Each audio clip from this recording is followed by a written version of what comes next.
অক্ষয় তৃতীয়া। অক্ষয় তৃতীয়া একটি বিশেষ দিন। কবে, কখন, কি করলে ভালো হয় এবং অক্ষয় তৃতীয়ার মাহাত্ম্য সবটুকু নিয়ে এই ভিডিওটা শুরু হতে চলছে, তাই সবটুকু ভিডিও শোনার জন্য অনুরোধ রইল। অ্যাস্ট্রো ডিভাইন এনার্জি ও রিসার্চ সেন্টারের তরফ থেকে সকলকে অনেক অনেক স্বাগত। এই বছরে আসন্ন অক্ষয় তৃতীয়া আগামী 27শে বৈশাখ 10শে মে শুক্রবার দিন সুসম্পন্ন হবে।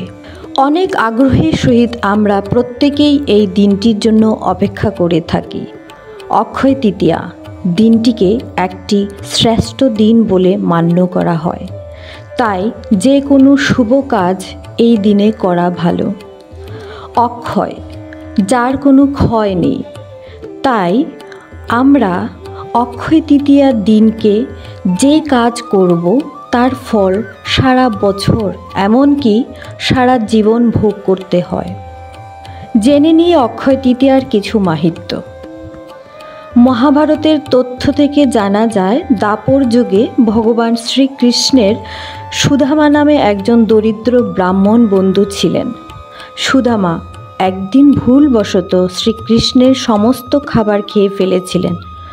তারপর তিনি শ্রীকৃষ্ণকে সেই খাবার ফিরিয়ে দিতে এক মুঠো চাল নিয়ে এসেছিলেন একদা। বন্ধু সুদামার এই আচরণে শ্রীকৃষ্ণকে অনেক অনেক মুগ্ধ করেছিলেন।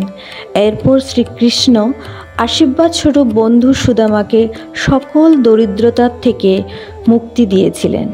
আর এই শুভ দিনটি ছিল এই অক্ষয় তৃতীয়ার শুক্লপক্ষের দিন। আরও এমন অনেক বিষয় আছে যার জন্য এই অক্ষয় তৃতীয়া দিনটি খুবই গুরুত্বপূর্ণ। দেবাদিদেব মহাদেব ও কুবেরের তপস্যায় তুষ্ট হয়ে তাকে প্রচুর ধন সম্পত্তি দিয়েছিলেন এবং কুবেরের লক্ষ্মী লাভের কারণেই এই অক্ষয় তৃতীয়া দিনটিতে কিন্তু লক্ষ্মী পূজা করা খুবই শুভ বলে মানা হয়। তাই এই দিনটিতে যা করবেন তা চিরজীবন অক্ষয় হয়ে থাকবে। এবার দেখব অক্ষয় তৃতীয়ার সময়সূচি। এই বছর অক্ষয় তৃতীয়া পড়েছে 10শে মে শুক্রবার ভোর 5টা 43 থেকে রাত্রি 4টা 51 পর্যন্ত। দেখতে গেলে সমগ্র দিনটাই অক্ষয় তৃতীয়ায় পড়েছে। এরপর আপনাদের বলবো সবথেকে শুভ কাজ কি। অক্ষয় তৃতীয়ার দিন সবথেকে শুভ কাজ হিসাবে ধরা হয় স্নান এবং দান। গঙ্গা জলে যদি সকাল সকাল যদি গঙ্গা জলে স্নান করা যায়, গঙ্গা জল যদি না পাওয়া যায় তবে স্নানের জলে কিছুটা গঙ্গা জল মিশিয়ে তাতে স্নান করা খুবই শুভ। এবং সবথেকে শুভ কাজ হলো গিয়ে দান করা। ওই দিন অক্ষয় তৃতীয়ার দিন যদি কোনো অসহায় মানুষকে খাবার দান করেন, জল দান করেন, খুবই শুভ ফল পাওয়া যায়। তাছাড়া পাখিদের খাওয়ার ছাতা দান করা, পাখা দান করা অনেকই শুভ বলে মনে করা হয়। সাথে সাথে অক্ষয় তৃতীয়ার দিন জপ করা, তর্পণ করা, মহাভারত, গীতা, রামায়ণ, হনুমান চালিসা পাঠ করা অনেক শুভ ফল দিয়ে থাকে। যে জিনিসগুলো অক্ষয় তৃতীয়ার দিনকে করা উচিত নয় তা হলো কখনো কাউকে ওই দিন কটু কথা বলা একদমই ঠিক হবে না। শাস্ত্র নিয়ে কোনো ভেদাভেদ করা একদমই ঠিক হবে না। এই ছাড়া যে কোনো শুভ কাজ যেমন বাড়ি, গাড়ি, জমি ও বিবাহের মতো কাজগুলো কিন্তু অক্ষয় তৃতীয়ার দিনে খুবই শুভ হবে। প্রচলিত আছে এই দিনে অল্প হোক বেশি হোক সোনা বা রূপা বা তামা কেনার প্রথা, যা খুবই শুভ।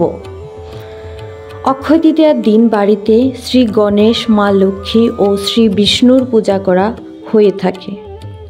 এই দিন নিরামিষ আহার করা খুবই উপকৃত প্রত্যেক মানুষের জীবনের জন্য।